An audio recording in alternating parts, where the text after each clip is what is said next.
26'sı 4-cü ay 2026 Qubadlı rayonu Qiyaslı kəndi. Böyük Qiyaslı kəndi.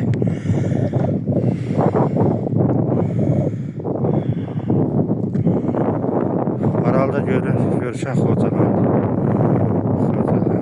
Sonra burada bizim kəndimiz.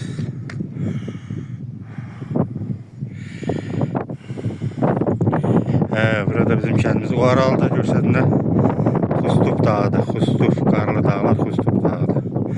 Ordubadın arkası Kapan.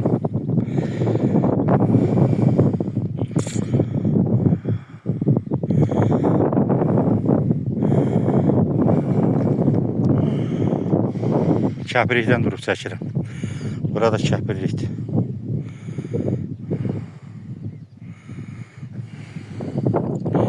Bir özümü de görsədim.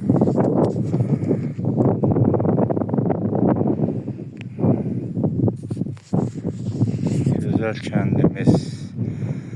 Çox gözəl kəndimiz.